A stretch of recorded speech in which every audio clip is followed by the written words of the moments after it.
Hello, everyone. Welcome to Let's Talk with Carrie Jemii.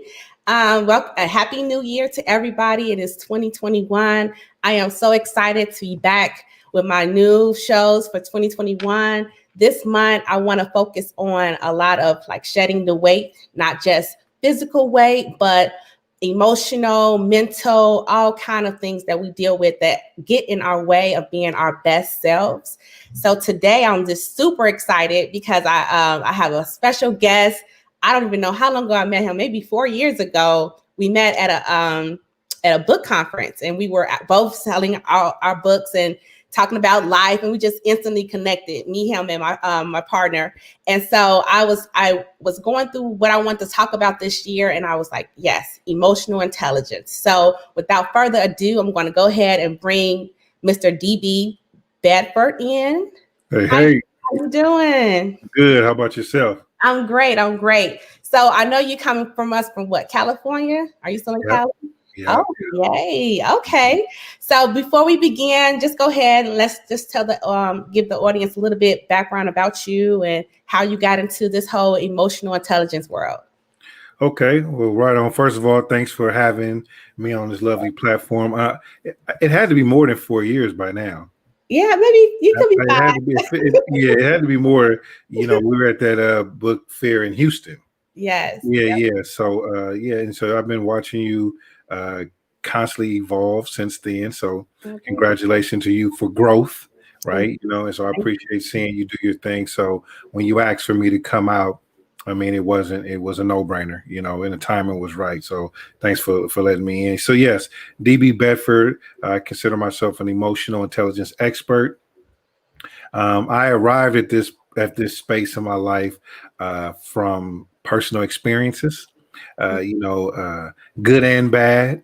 I was working though for the Alameda County Probation Department when I first discovered this particular skill of emotional intelligence. And by way of background a little bit, I'm one of those guys that, I grew up in Oakland, and, from 13 to 23 had a really colorful past.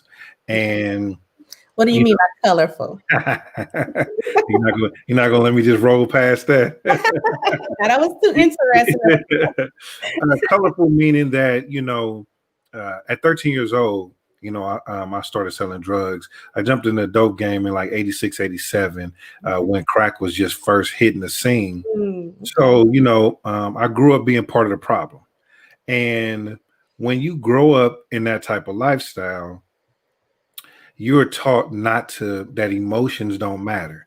Your feelings don't matter. Your feelings will actually get you killed or make it very hard for you to exist in what I like to call a concrete jungle.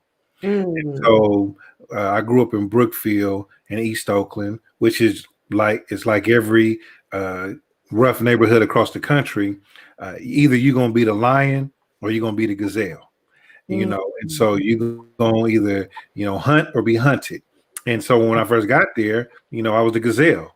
I was getting pushed up on and, checked for my starter jacket and, and my bike and which side you stay on and, all that kind of stuff.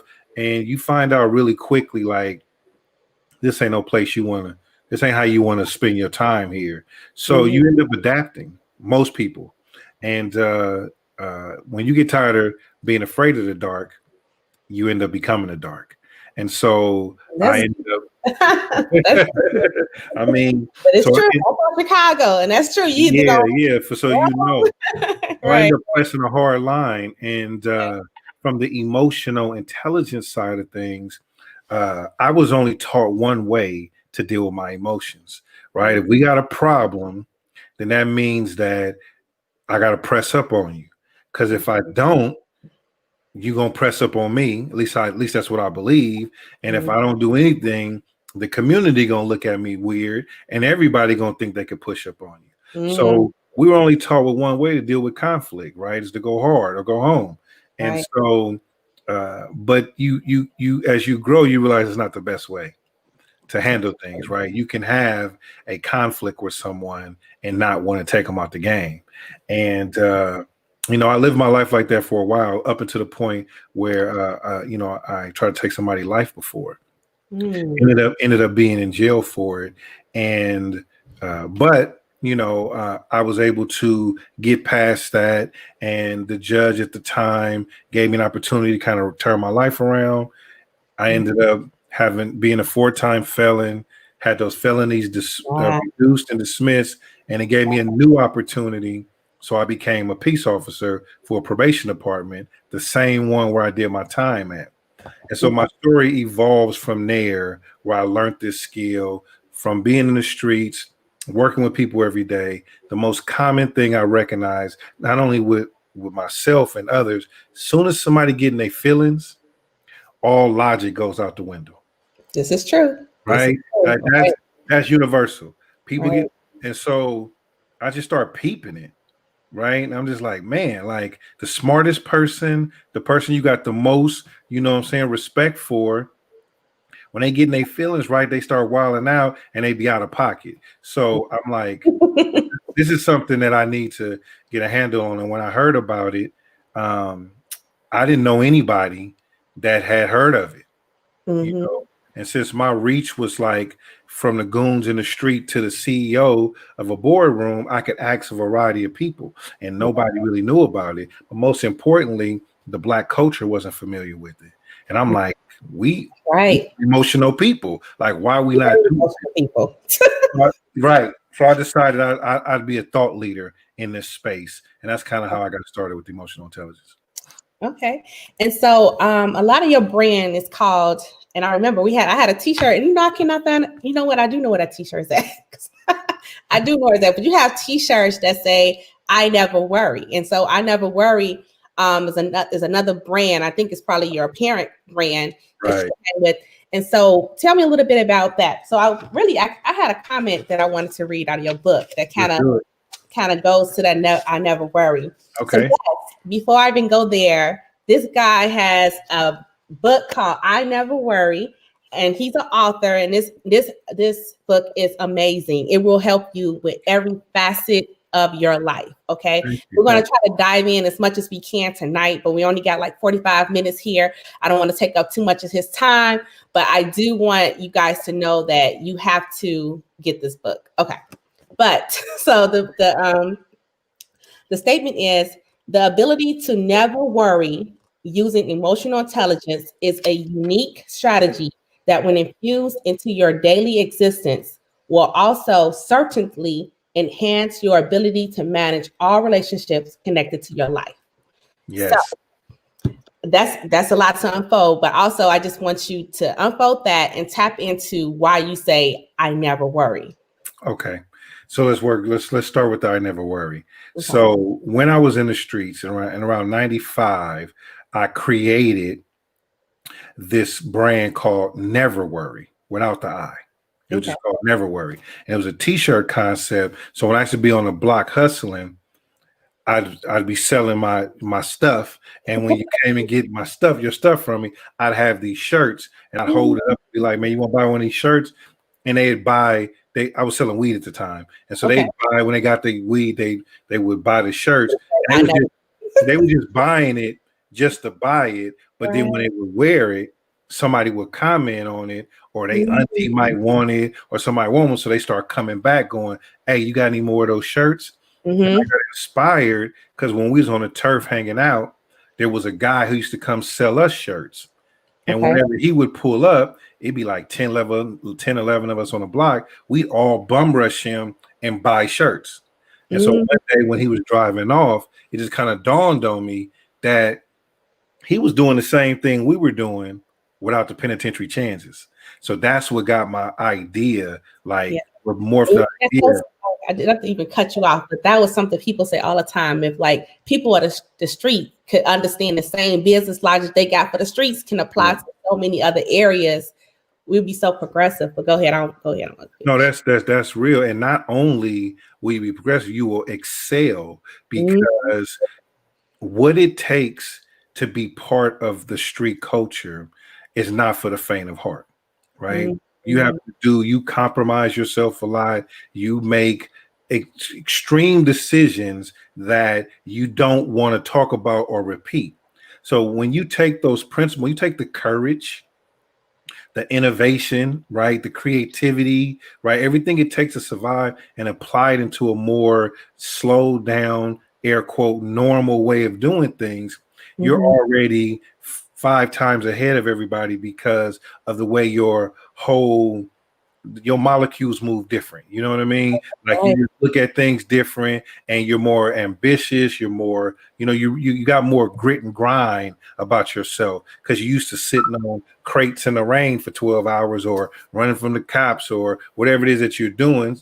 To when you don't have to do all that, you strip all that away, then those core principles can unpack, right? So they can thrive in a more productive environment. So Never Worry has been with me since 1995. Started as a t-shirt brand. As I started to evolve and start advocating and coaching and all that kind of stuff, I brought it along with me. And when I wrote my first book in 2015, the one that you showed, I needed to try to make it more relevant to the person who received it. So when it was just Never Worry, it was kind of general. When I Never Worry, you can make it yours. You could be like, I never worry. And when I learned emotional intelligence, the universe just aligned it. It was just a good fit. Because if you practice emotional intelligence, you will not worry, right? Because there are some principles with practicing emotional intelligence that make you understand that worrying has never solved anything, right? You ain't never worried your way to a solution. And you understand, right? You learn to embrace life. Go ahead. Yeah, on. And that's why when I do wear my t-shirt, I do internalize it because I look in the mirror, I'm like, right, why am I worried? So that's you nailed it with the concept because you definitely internalize it as soon as you read it. Like, why am I worried? I mean, like you said, it becomes personal because of the I. So absolutely. And then about the connection with people, when you can operate from a more calmer space, and you get really good at observing the behaviors of others, then you get really good at relationship building. And when you get good at relationship building, then we're talking about the human currency, right? See, a lot of people think that money is the real currency, and that's not it. Is that Diamond? Oh, what's up, man? My man, I appreciate you got the hoodie on now. That's what's up. I appreciate that, right? That's a classic. That and that first book. Y'all hold on to that because when I get to the next level, them things gonna be classics. Right. But learn how to foster more healthy relationships. People think that the tangible money is the real currency, and it's not. That comes and goes. When you have long-lasting relationships, right? People are your greatest resource, right? And so when people feel good about simply being connected to you, there's opportunities that will be created for you in rooms that you would never be in. And so those of us that are subscribing to this EI ambassador life, if you will, understand the value, right, of fostering good relationships so that you can have all the resources that you need available to you because people want to look out for you. So it just feels good, right, to have great relationships. People act like they don't want no friends, and people act like they don't care what other people say, but that's so far from the truth. You human, we were wired to connect, right? So you in your moment, you may act like you don't care about nothing, but that's because you really care. It's like you throwing an adult temper tantrum and you can't, you're right, you don't know how to articulate yourself. You like we just tell our kids, use your words, right? A lot of don't know how to use their words. Yes. Oh wow, that's good. Yes, and I hope that people are really listening to what you're saying. I know being on Facebook Live, and this is why I wanted to do this because you never know who you may come across, right? I know there's a lot of people. Again, like I said, I'm from Chicago, so it's a lot of people that need to hear this and need to hear that you have this story and made it to where you you are, and the logic that you took out of your story and applied it in a positive way. Now, like you said in the beginning, that you felt like you was a part of the problem, so you became a solution, which is amazing. And people need to know that that is possible, that you can be on this type of journey, but yet you can turn it around and become a solution for the same people you were becoming a problem for. So I applaud you for that. Appreciate it. And it's an ongoing thing, though. So there's no finish line, right? So you're never just emotionally intelligent. We strive for progress, not perfection, you know? And so you're going to always, including myself, but when you govern yourself by these principles, you're able to recover relatively quickly. And you also miss a lot of stuff because, again, there's 4 domains to emotional intelligence, and one of them is situational awareness. Right? And situational awareness is about identifying energy, right? Because humans emote energy. So energy is just like oxygen. You can't see it, but you know it's there, right? No air exists, because if you don't believe it, stop getting some. And you know how important it is, right? Right. Energy.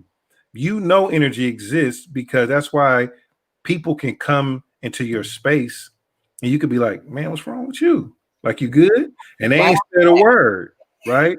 Because they're emoting that. The same way there's people can come into your space and just light the room up, be a beacon of light, and they ain't said a word, right? Some people come in and have a command presence. Like, you just know that they are the authority. They ain't said a word. That's the energy that's emoting, right? And so when you get good at paying attention to the energy in the room, or when you're talking to people, situational awareness teaches you what to engage in and what to give some space to. Most people hiccup, right on. Most people have a hiccup because they're engaging in conversations that they should have stayed away from in the first place, right? But when emotions are high, logic is low. It's like a scale. So the higher the emotion, the lower the logic is going to be in any situation. If you want to have a more fruitful conversation, you need to let the emotions come down, let the logic come up, so you can see eye to eye. I mean, you ever been talking to somebody and they feelings, and you trying to tell them the most simplest thing, and they can't hear you? I mean, it's time tested, mother approved. Like, when people are in their feelings, if you practice EI, you know to just wait. You still can say what you need to say, but trying to say it right now, you're only going to escalate, right? We have equations we govern ourselves by, right? Emotions plus emotions equals problems, right? Emotions plus logic move towards solutions, right? So it's things like that our community uses to stay in this space of being able to create the best outcome out of every situation. Because the goal in life, you should be able to maximize, right, your experience every single day. The greatest human desire is a peace of mind, right? I mean, there's a lot of desires, but what people desire the most is a peace of mind. And the only time it's hard to have a peace of mind when you're constantly giving people a piece of your mind. That was one of my points. I wanted to bring out, so I want people to coin that. I'm gonna say that one. Once you say that one more time, because that was definitely something that I pulled out. I was like, "Wow, okay, I like that." Yeah. It's hard to maintain a peace of mind if you're always giving people a piece of your mind. And that is for the person who seems to find themselves always engaging in conversations that are on a borderline of conflict or negativity. It's for the person who scrolls and looks somebody posting, you just gotta comment, or you see somebody doing something, you just gotta, say with how you feel. I'm not mad at that, but what happens is that I gotta do more. And your emotional baggage starts getting filled up, right? Because you're grabbing too much energy all throughout the day from different places, and people don't realize that you only have so much energy to exert every single day, right? And most people not starting on a full tank as anyway. So they starting on 3/4, half, E. Some of y'all starting off on D, right? Just bad energy from the gate. So when you go out, you are increasing your chances of having a bad day because your vibe ain't right. Right? So you run around contaminating every conversation because your mood is not right. Your attitude is not right. And people are not honest about that. The first domain in emotional intelligence is self-awareness. Right? You have noted too. Wow, well, let me pause. Let me see what you got there. Because I feel on the road. You see, I'll be on one. Right, I want to put a pin here just to also help people. What are some tools that they can use to capture those emotions in a moment? So like I remember talking to a relationship coach and she was like, take a journal and write that down, that how you feel, and just keep it in that journal, right? And then if you're over the emotion the next day, then you don't have to say it. But if you still feel strongly about what you wanted to say, then you can say it. So what are other tools that you think, other than like journaling, that people can use to not have that emotional outburst? So that's a good strategy. But since most people won't have a journal with them when something pop off, I mean, most people I'm not knocking it, but you probably won't have a journal with you when somebody pisses you off, right? So I would give this nugget from our platform that is in line with that. We have something we like to call the purposeful pause. Ooh. A purposeful pause. And it's exactly how it sounds. Okay. You intentionally put space in between your responses. Now, the reason why that's important, because a lot of us think that we have to respond in a moment. Like you're conditioned. Somebody say something to you, then you got to say something back. It's just almost automatic. If somebody rubs you the wrong way, you got to let them know where you're coming from, right? And then depending on how you were raised and then what your belief system is, if it bucks up against your beliefs, you're not letting it go because you've been taught, don't let nobody talk to you like that. Don't let nobody do this, don't let nobody do that. So emotions get high, right? So you increase the chances of this going bad. But if you can take a purposeful pause, feel the feeling, but monitor how you respond to the emotions, you can make a better decision in the moment, right? You don't need to work. Because see, for some people, waiting 24 hours is worse than saying something in a moment because it's killing them. Right. They feel like they should have said something, but if you could just pause in a moment, if you get good at just being silent, right? A lot of people get uncomfortable when people are being silent because it's not the norm. People is too busy yap, yap, yap, yap, yap, yap. So the person that's too quiet and can observe in a moment automatically gets the upper hand. And then depending on who you're talking to, whether it's a stranger or a loved one or whatever, if someone asks you, right, like, they're waiting for your response, you can say, oh, I have a response, but I need to hold it for a second. I mean, you know what I'm saying? Like I do it all the time. Absolutely. I'm like, I got something to say. But I'm not right now. You feel me? And then that also disarms the person. Because I've looked people straight in the eye and be like, I'm pissed. Right? Right. I'm pissed. I've told people before, I'd be like, I feel like punching you. Like say it. I'm not gonna do it. Right. Because you're out of pocket, but I'm not gonna be like rah, rah, rah, rah, rah, rah, because if I flare up, you're gonna miss the point.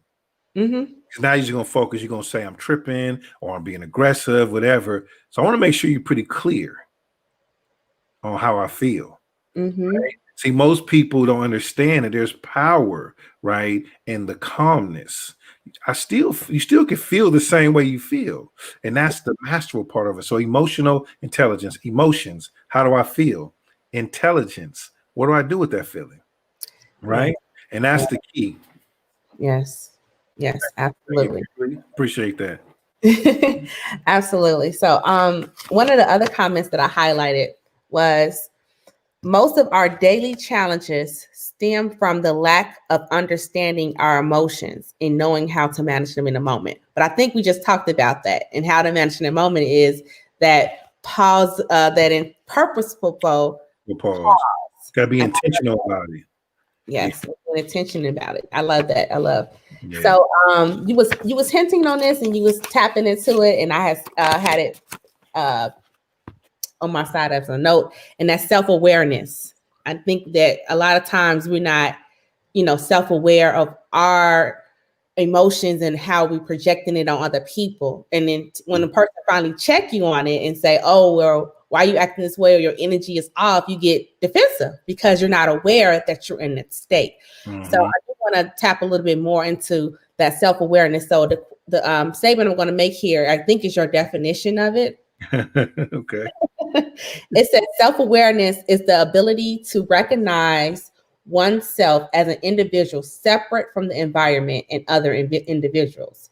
It's the ability to completely be honest with yourself and who you are in life, and accepting the good with the bad.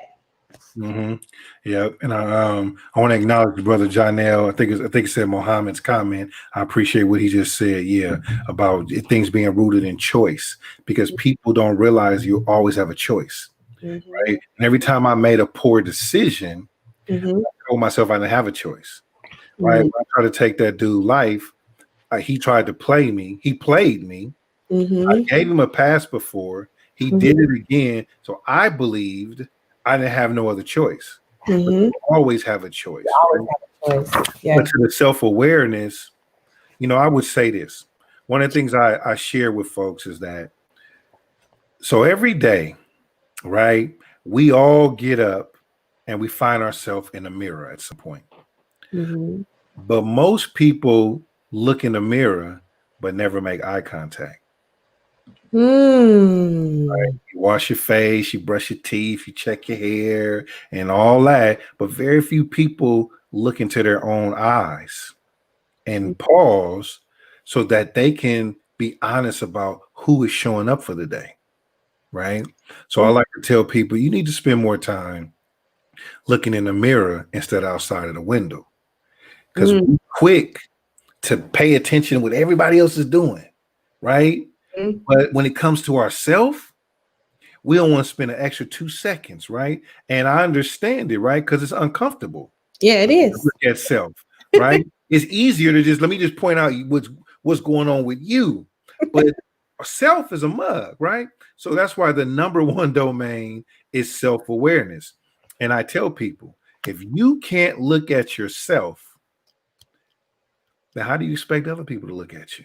Exactly. You don't even know how you're showing up. If you can't be honest, if you don't know what your mood and your attitude is, right, throughout the day, you'll never be able to manage what you're not willing to measure. Exactly. Right. So you walk around all day like a big screen TV, and everybody else got the remote control, right? They can just change your mood anytime, just pick at you, make a post. Yeah, put you on TV, call you out your name, say your stuff is whack, whatever. And you like, right? And you all out of so you miss you miss a lot of quality moments in life. Mm-hmm. Miss opportunities, you strain relationships because you're not rooted, right? And grounded and governing yourself through this model. I'm not saying it's obviously, I'm not saying it's the only model, but I tell people all the time, having emotional intelligence will not take away from anything that you're doing. I promise that. It will only add value. So that's why my life's mission is to raise awareness to as many people as possible to never let your emotions outshine your intelligence. Because when you do that, it doesn't matter all your accolades and how much money you got. When you out of pocket with your emotions, that's all people gonna talk about.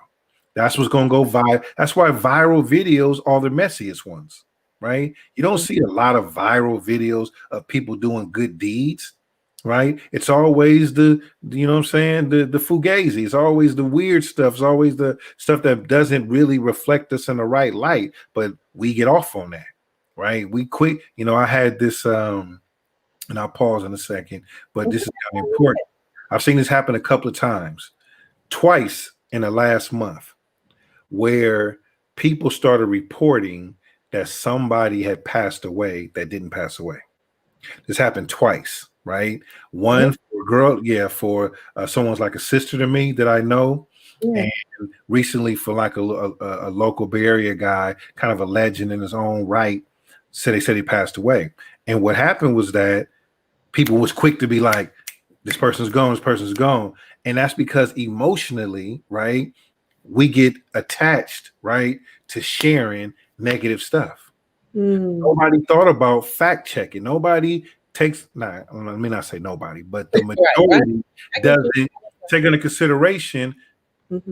Maybe the family doesn't know yet, or maybe I should check. They don't you just viral it and push it because somehow, some way that makes people feel good or feel better, or it garners attention to them for whatever reason. And I'm not saying this is a bad thing. I'm saying not understanding the power of your emotions can make things like that, right, go viral, and it wasn't even true.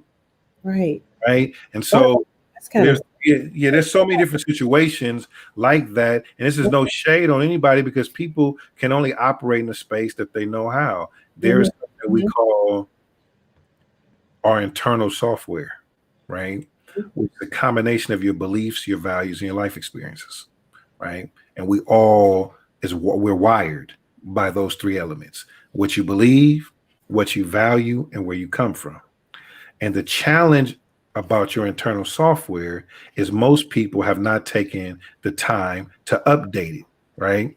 So we're operating on old beliefs, past values, and old life experiences. Now, a lot of it is still good because it's got you where you are today. But I always tell people, there's any area in your life that you're struggling with, that's not flowing, that you can't seem to figure out what it is, check your internal software. Ask yourself, what is it about this situation that you believe that might not be true today? Our beliefs and our values were impressed upon us by whoever raised us. And you never question it, right? You know, and I tease people and say, you know, when I was younger, like my grandmother, now your granny is, you know, that's everything. Right. Right. And my granny used to be like, go in the backyard, get a switch, right? Come back over here, lay down on his lap, and get that behind tapped. Right. Pick your own switch. Pick your own switch. Now, I understand what she was trying to accomplish, and I'm sure she was taught that. But I tell people all the time, how does inflicting pain, right, on a small child because they did something that you didn't want to do, what lesson does that teach them? And because you can't take it out on the person that's doing that to you, at some point, that has to come out somewhere else. Right? It's just like young men, and I think there's and young women too. When I know I grew up in an environment where if you young, if you cry, they'd be like, boy, you better sit down somewhere if I give you something to cry about. Right? What you what? Boy, you better sit down somewhere if I give you something to cry about. So what you get taught to do is not show no emotions, right? Like your emotions don't matter. You know, you can't. What I look like as a man telling my partner I'm sad. Oh, what's up, DB? How you feeling? Oh man, I'm sad. Right? What's gonna happen? Right? You be like, man, man, get up out of here with this. You know, intelligence guy, right? You know what I mean? Like, and not for any other reason, but that's how they condition. And so, just like conflict, right?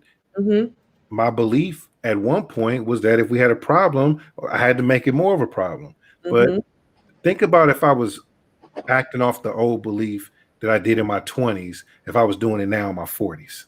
Right. I couldn't even be here now. So I had to update that part of my internal software. That's what I mean by updating it. Old belief, we got a problem, finishing, right? It's like go for the juggler. New belief, you can have that. right? Like outside of you trying to put your hands on me, like what you can have that, you're entitled to your perspective. So just self-awareness, always working on self. If you spend more time, like I said, in the mirror instead of outside of the window, you will optimize your life by tenfold, just like that. Absolutely. And it's funny you said that, because I think as a people, we are kind of programmed to either suppress our emotions. Because even as a woman, for me, some of my friends say, I love that about you because you're so transparent. I am very transparent. I let people know how I'm feeling. We talked about a few minutes ago, like, do you really tell people how you really feel and truthful in a moment? And I have a game that asks that question. I always tell people yes, because you never know how someone that's a stranger to you can bless you or help you because you told the truth about your emotions and your situation. So many times it's uncomfortable for people. And I'll be like, I have to be me because I guess my emotional intelligence is kind of high to a certain extent. But I'm good with telling people how I feel and honestly how I feel, because I don't feel like I should hold that in, whether it's negative or positive. It has improved my life to be honest with people when it comes to my emotional intelligence and my emotions in the situations.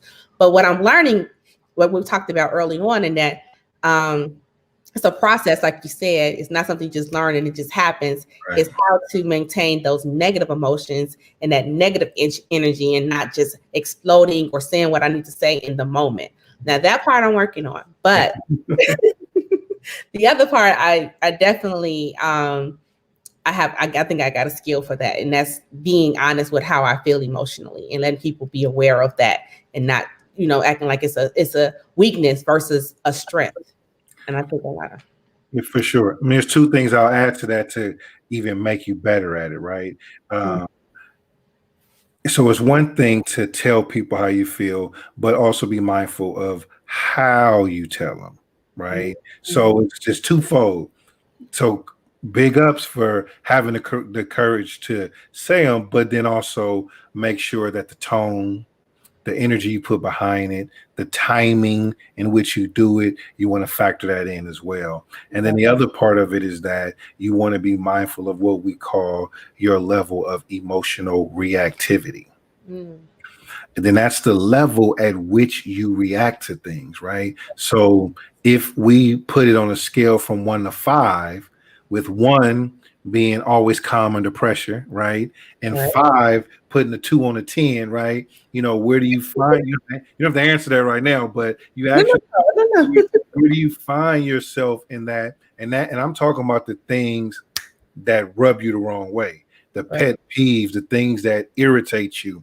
How do you respond? Not the easy, not the low-hanging fruit, I'm talking about the things that really, because that's where the true test of, are you practicing, right? Do you believe in, right? You got to have what we call emotional willingness, right? And that's the ability to practice this stuff when you don't feel like it, when you ain't trying to hear it right now, right? When you like going with that, I don't want to hear that right now. Like that's when you got to practice the most. So not saying you in particular, those that are listening, if you want to kind of assess where's your level of emotional intelligence at, is what do you do with the feelings that you get, right? Like how can you sit with them for a second? Can you process them?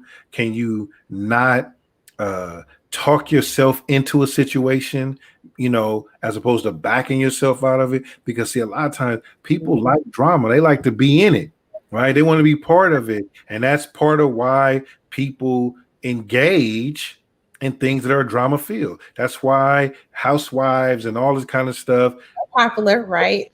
Because people don't like to say it, but we are addicted to trauma and we're addicted to drama. Two of the worst addictions that especially the Black culture holds. We're addicted to trauma and we're addicted to drama. We were always looking for the next thing to happen so we could play some role in it somehow, some way. And that's a heavy lift. That's probably a whole nother show right there. Right. That's a lot. Yeah, because it's true. I have a lot of people lane. I'm pretty sure. I don't know why that is, but I know that's too much to unfold, and it's like an onion to get down to really why that is so prevalent amongst our community. One thing, other thing I wanted to, my last point before we will go ahead and take some questions. So if people have questions, go ahead and try to put your questions in the Facebook, YouTube, Twitch, wherever you at. We ready for your questions in a few minutes here. So you had this statement that was so good, and I love it, and it's a great segue. It is your responsibility to change your attitude when it's not positive or as powerful as it needs to be for the day. Attitudes are not given to you. They are created by you. For sure. Hey, you're going to make me go back and read that book. We have a lot of lessons.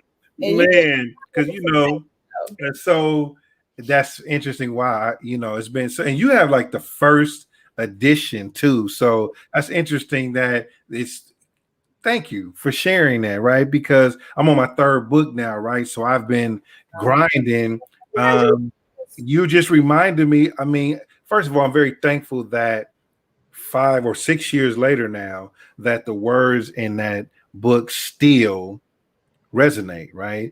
And so now I would sum that up by just saying that you are responsible for how you act, no matter how you feel. Right. That's evolved into, because I try to create these isms, right? These nuggets, you know what I mean? That what Diamond say, oh, same way. Oh, yeah, you write something, you forget about what you wrote. Yeah. I try to make it in bite-sized nuggets and pieces of game that you can remember in the moment, right? So if you govern yourself by knowing you are responsible for how you act, no matter how you feel, then you'll take that purposeful pause, right? You'll process. We like to say, make sure you get up every day and you are ready to look at the world through the lens, right, of emotional intelligence. It's like these imaginary glasses, but the analogy is like, so you wear glasses.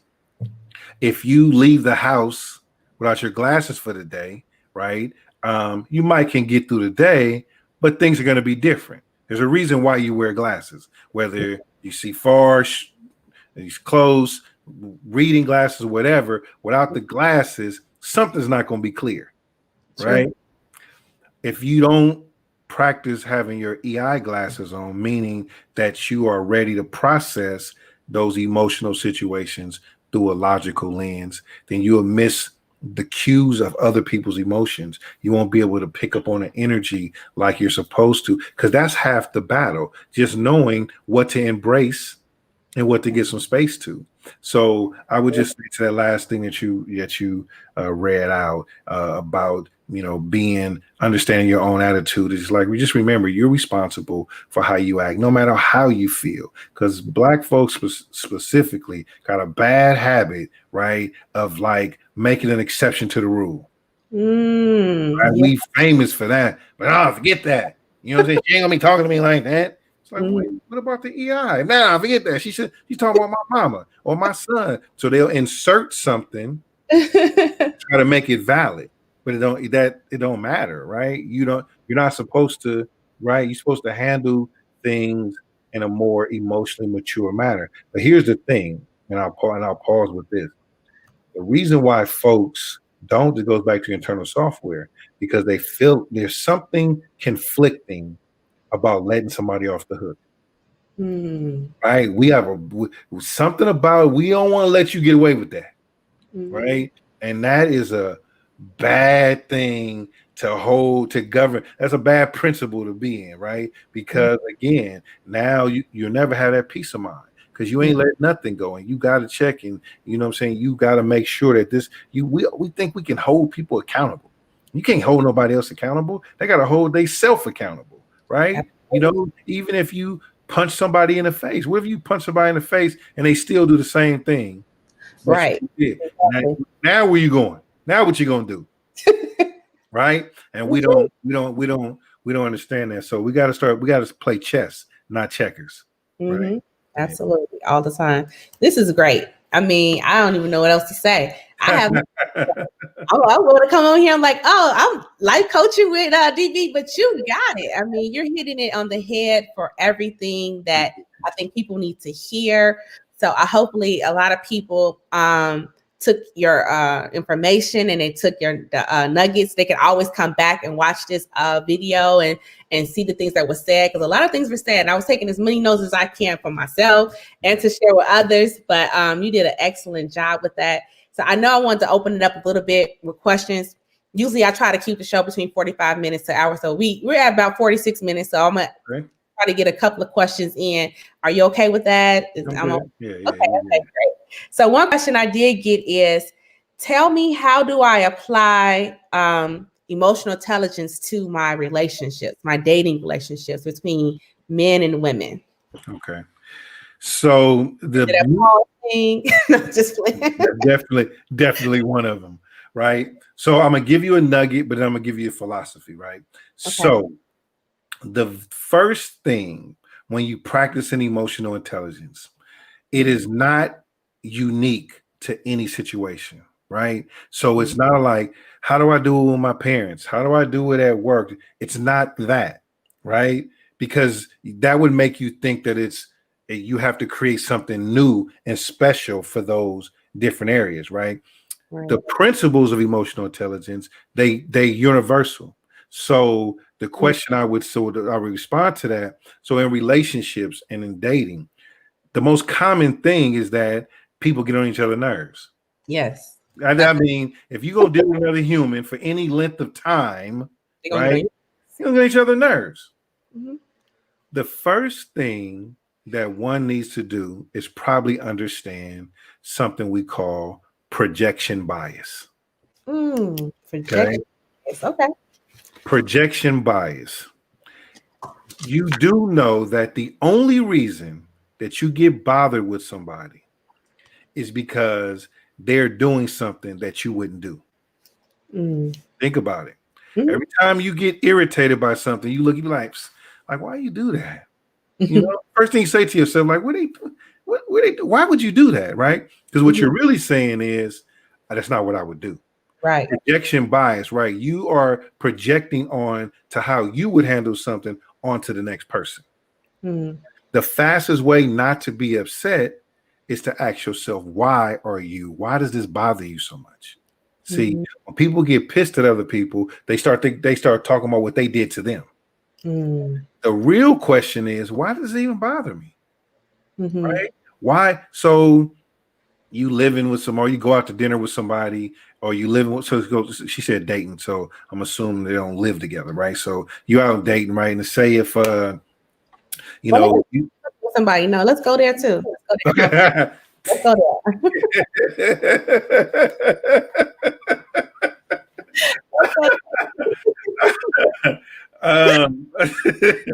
All right, so let's go with the living with somebody, right? So a lot of times, for the most part, when people get together, right, and we keeping it real, what happens, right? You meet somebody, the vibe is right, y'all sleep together, y'all like sleeping together. Next thing you know, y'all go together, right? Just kind of like fast track.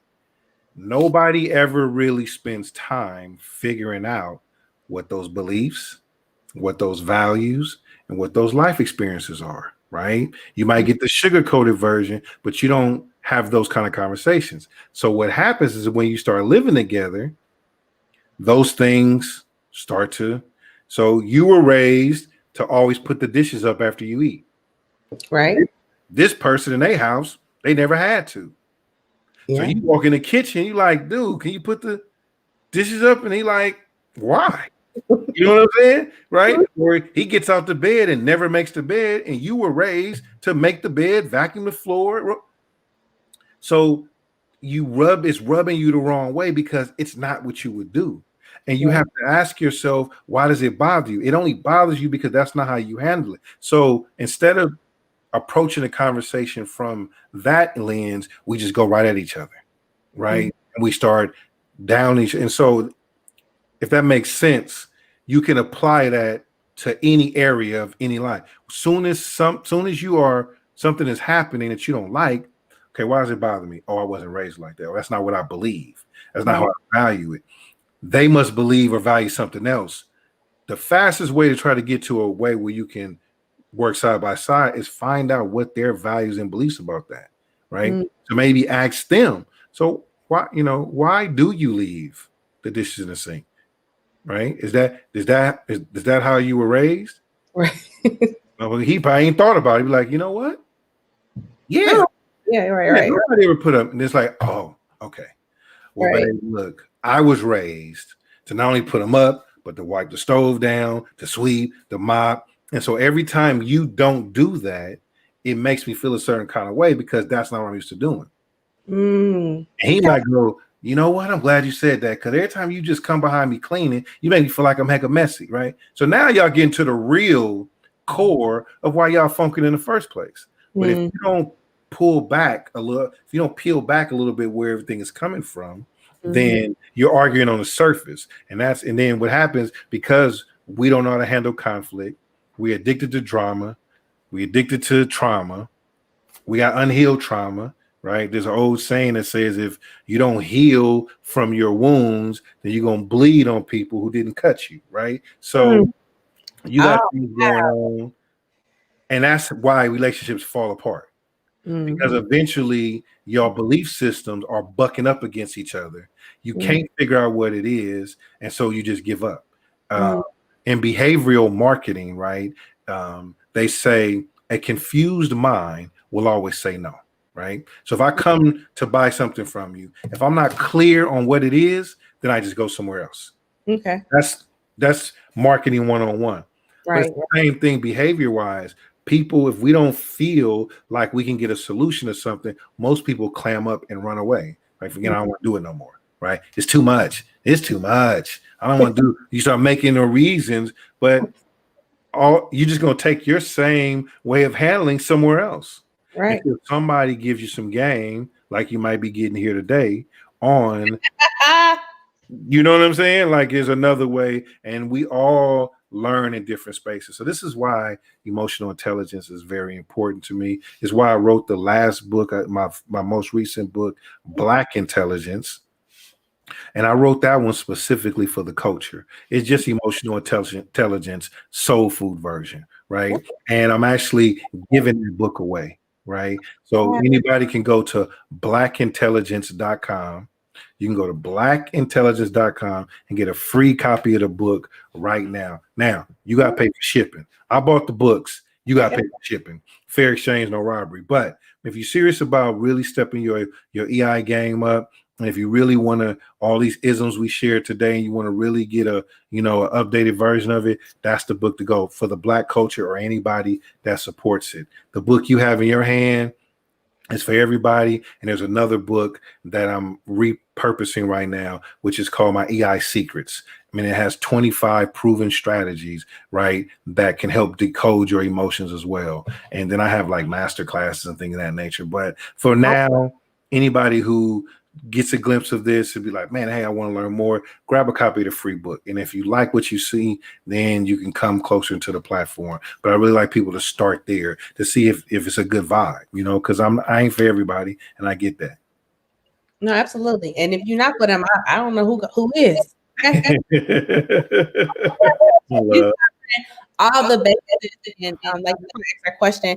The last question that we'll tap on, we run it at like 54 minutes here, is dealing with it in the workplace. Because I know most people deal with emotional intelligence when it comes to relationships, whether it's the same sex, opposite sex, whatever. And then it's the workplace, because the workplace is also where a lot of people do not use a lot of emotional intelligence. So how would you kind of like talk about that? Give about 2 minutes here, and then we'll wrap it up. It's just a job. Yeah. That's the bottom line. I mean, people who come in and take their work too seriously, you worry about everybody else doing, you forgot it's just a job. If you just stay in your lane, ain't no traffic there, right? Mm. And if they change the policy, it's not your company. Okay. They gave you the window, now you got the basement. Okay. Because you chose to be here. Right. You Absolutely. don't like the environment no more. You don't like to leave, right? If you don't want to leave, you got to go back to self. What are you afraid of? Mhm. Think you only got value here, right? Old Mhm. wise man once said, a bird is never concerned about the branch that it lands on because the faith ain't in the branch, it's in his wings. Mm. Bird ain't tripping off a branch. He don't care if it break. He might go down a little bit, but he just know once he, you know what I'm saying? He ain't hitting the ground. Right. You don't believe in yourself enough, right? If this don't work, I will get another one. I tell people all the time, they hired you because they needed help. They weren't just handing out jobs. Right. When there was a vacancy. So Right. this is a mutual relationship. You brought me on because you believe I got the skill. So you should believe you got the skill. You should be at a point in your life where you don't do anything that you don't want to do. And if you believe in yourself enough, you know that you can do anything that you want to do. This is true. Yeah.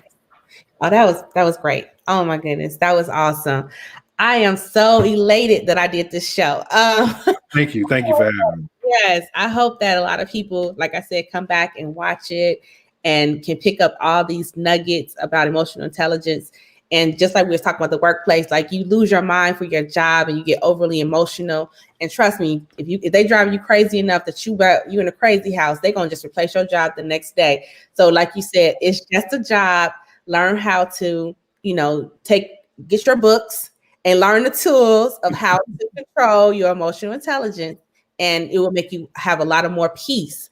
Like you said, giving people too much peace of your mind, is taking away your peace, but you can establish your own attitude, your own energy yourself.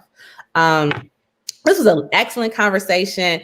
I just want to go ahead and give everybody your information, how they can find you. Okay. I know a lot of consulting works with companies and corporate, so churches, whatever. So go ahead and, let everybody know where they can find you. Probably the fastest way, since we're on social media, DB Bedford on social media. I Never Worry on, Facebook, Instagram, and my website is ineverworry.com. So, I'm definitely not hard to find. You know what I mean? Just put my name in, and you like what you see. I respond to inboxes and all that kind of stuff, unless you're trying to sell me some Bitcoin or something, or you want to. Right.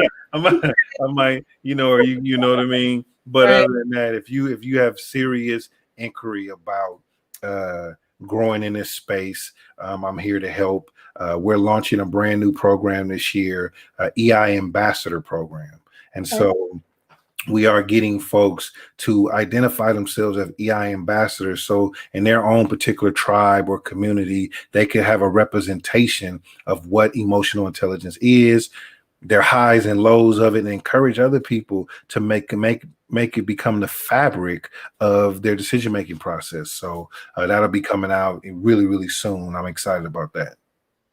Love it. Of course, I'm gonna continue to follow you. I do want people also to follow me at Carrie Jemii on both Facebook, Instagram, YouTube, wherever. It's Carrie Jemii. I will be doing this live coaching thing as much as I can. I'm shooting for every week, and so far, the month of January, I've got all my guests to confirm. So January again is going to be a great month. I'm gonna release every topic towards the end of the week of what we'll be talking about, but emotional intelligence is the best way to start off because I think it's a very important skill to capture and to know in order to better your life as we start to unlayer it this month, and things that you can do to get these barriers out your way. Yeah. Also, like I said, I'm doing this live coaching, but I do have personal life coaching sessions. So if you want to book a life coach session and talk more about emotional intelligence or anything that's in your way, go ahead and go to my website at www.carriejemii.com. And I am happy to have a conversation with you. And let's make sure you get your life together. We want everybody to be successful and prosper in life. Again, this is a new year. 2020 had a lot of things going on, but it don't have to be a setback for you. It can be a comeback for you this year. So just reach out to us. We're both here and we're here to help and make sure that you have a prosperous life. Thank you again, DB. I'm going to close us out. We didn't get any more questions, but everybody enjoyed you. I definitely enjoyed you, and I got a lot of notes. So I appreciate you so much. That's what's up. I appreciate it. If you tag me in this, I'll share it amongst my platform as well. Absolutely, I will do that. Good night, everyone. Thank you guys for joining. Thank you, Ms. Liz. All right, y'all have a good one. You too. Bye-bye. Thanks, Liz.